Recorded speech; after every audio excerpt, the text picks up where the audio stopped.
ইসমাইল নবী পাথর খুঁজে নিয়ে আসে আর ইব্রাহিম নবী কাবার দেয়াল গাঁথে। গাঁথতে গাঁথতে যখন উঁচা হয়ে গেল একটা পাথর এনে তার উপরে দাঁড়াইয়া দেয়াল গাঁথতে থাকলো।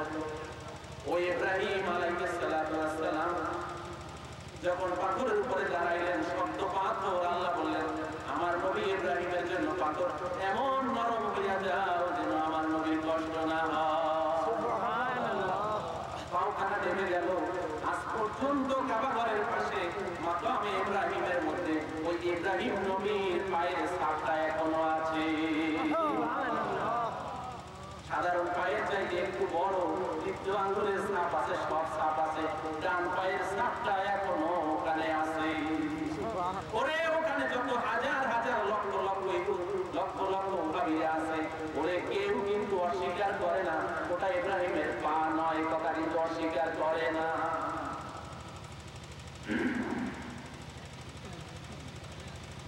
ওইটা করলে কিন্তু আর উপায় নাই, সে কারণে করে না।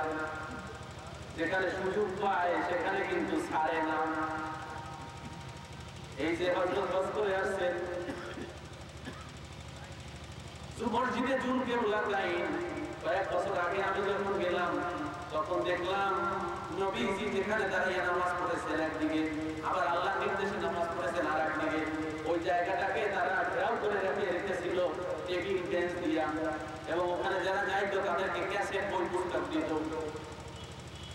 তারপরে গিয়ে দেখলাম বছর 3 আগে যে ওই জায়গাটাই রাখে নাই, একটা গেট বানাই দিয়েছে মানুষ যাতে পা দিয়ে পাড়াইয়া ঢুকে, নবীর স্মৃতি যাতে করে পা দিয়ে পাড়াইয়া ঢুকে। বলেন না নাউযুবিল্লাহ,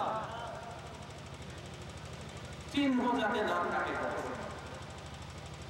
যাই হোক, বলছিলাম অল্প সময়ের মধ্যে 2-1 ঘন্টার মধ্যে তুই আলোচনা, ওই যে আমার আগের বন্ধু বলে গেছে নবীর আলোচনা শুরু করা যায় কিন্তু শেষ করা যায় না। শেষ করতে আল্লাহ ছাড়া কেউ পারবেও না। আল্লাহ জানে দুনিয়ার কোন কবি, দুনিয়ার কোন সাহিত্যিক, দুনিয়ার কোন ওয়াইজ, দুনিয়ার কোন লেখক, দুনিয়ার কোন সাংবাদিক, দুনিয়ার কোন বড় লোক, দুনিয়ার কোন বীর আল্লাহর নবীর কথা বলতে কোনদিন শেষ করতে পারবে না। এই জন্য আল্লাহ বলেন আমার দোস্তের আলোচনা, আমার দোস্তের জিকির জগতের মানুষ যদি শেষ না করতে পারে আমার দোস্ত তো খুশি হবে না। আল্লাহ বলেন এখন দায়িত্ব হয়েছে আমি নিজে আমার দোস্তের জিকির করে দেই, তাহলে অন্তত পক্ষে এই জিকির পূর্ণতায় পৌঁছে যাবে। আল্লাহ যে কাজ করে সে কাজ পূর্ণ হয়ে যায়, যার জন্য নিজে দায়িত্ব নিলেন।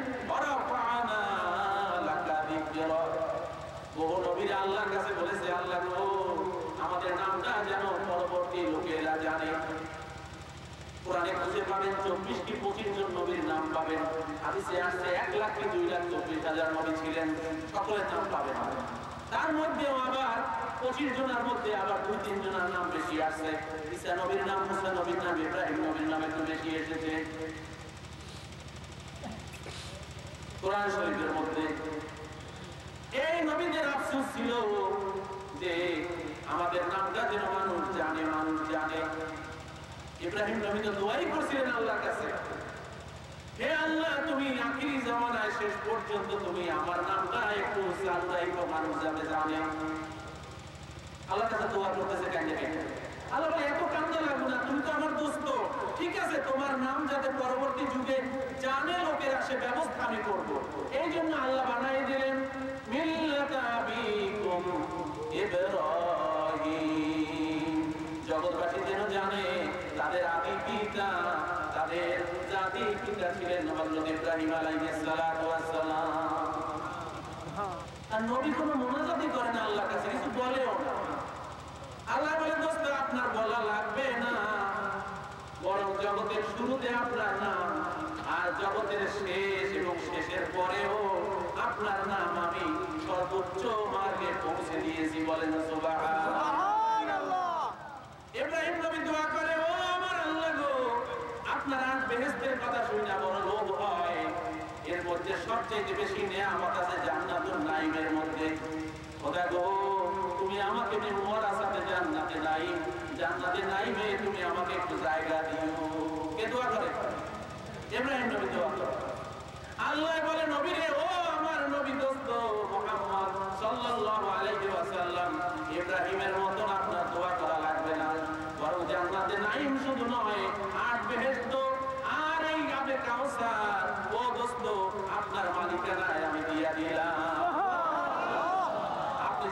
পানি পান করাবেন, ওকে লা ইয়াজমাউ হাত্তা ইয়াদখুলাল জান্নাহ, যতক্ষণ না পর্যন্ত জান্নাতে না যাবে পিপাসায় তাকে ধরবে না।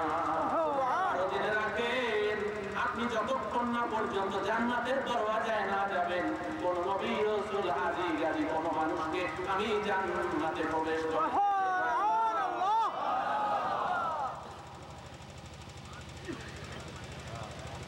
আল্লাহ নবী ইব্রাহিম কাঁদে, আল্লাহ গো, কাল কিয়ামতে সকল মানুষ ইয়া নাফসি বলবে।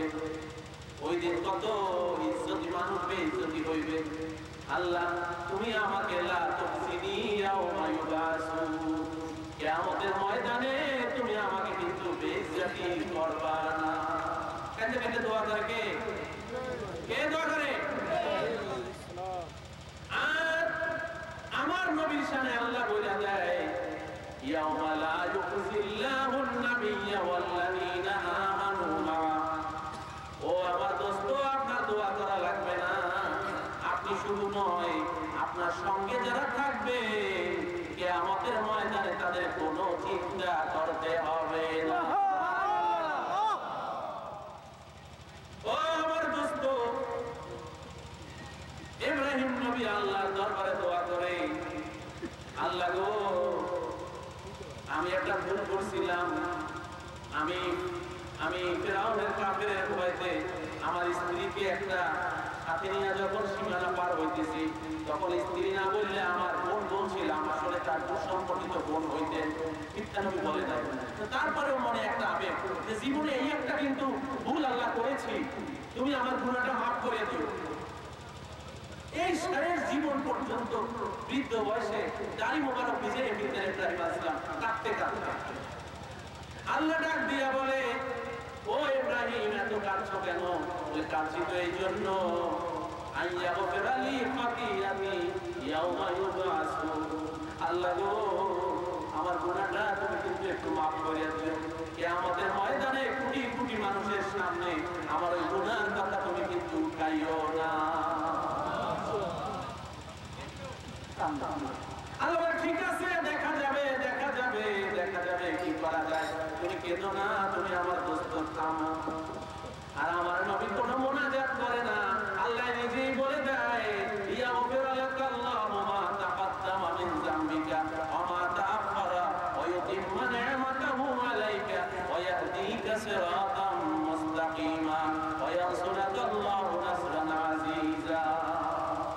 ও আমার দোস্ত, আপনার আগের পরের পূর্বের আগের জীবনে সকল গুনাহ হবে কি হবে না জানি না, আগাম আমি কোরআনের মধ্যে আপনাকে ক্ষমা ঘোষণা করে রাখলাম। বলেন সুবহানাল্লাহ। মা ফাতেমা একদিন বাড়িতে গেছেন রাদিয়াল্লাহু আনহা, গিয়ে দেখেন নবী মুহাম্মদুর রাসূলুল্লাহ সাল্লাল্লাহু আলাইহি ওয়াসাল্লামের পা মোবারক ফুলে গেছে। নবীর যন্ত্রণায় কষ্ট হচ্ছে, পা ফুলে গেছে রসে। মা ফাতেমা যায় দেখে তার আব্বা জানের কষ্ট হচ্ছে, চোখের পানি ছেড়ে পায়ের উপরে হাত দেয়, মালিশ করে, বলে বাবা গো, কিভাবে ব্যথা পেয়েছেন, কি হয়েছিল আপনার? বড় দরদ তো, কলিজার টুকরা না? মা ফাতেমার জন্য যেমন দরদ, ফাতেমারও তার জন্য দরদ। চোখের পানি ছেড়ে বলে, আব্বা গো, কি হয়েছিল আপনার? কেন ব্যথা পেয়েছেন? এত ফুলছে কেন? চোখের পানি ছাড়ছে আর মালিশ করতেছে। নবী তাকাইয়া দেখে তার কলিজার টুকরা মা ফাতেমার চোখে পানি। নবী আর সহ্য করতে পারলো না, বলে মা তুই কাঁদছো কেন? বলে বাবা কাঁদবো না, আপনার পাটা ফুলেছে কেন? বলে মা গো, তুমি চিন্তা করো না, আমাকে কেউ মারে নাই, আমার কোনো কষ্ট নাই, আমি কোনো ব্যথা পাইনি, বরং রাতের বেলা দাঁড়াইয়া নামাজ পড়েছিলাম, এই রসের কারণে পাটা ফুলে গেছে। বাবারে তুমি কাঁদো না, আমাকে কেউ কষ্ট দেয় না। ফাতেমা বলতেছে, বাবারে আপনার জীবনের গুনাহ মাফ, তারপরেও আপনি এত কষ্ট করে সারা রাত কেন নামাজ পড়েন? নবী বলেন, আমি কেন নামাজ পড়বো না? আল্লাহ যে মাফ করে দিলেন তার শুকরিয়া আদায় করার জন্য আমি রাতের বেলা দাঁড়াইয়া নামাজ পড়ি। বলেন সুবহানাল্লাহ।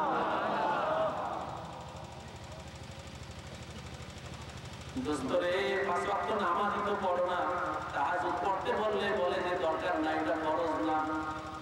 কত কথা কয় ভাবি, আমি মজা পাইবে কিভাবে?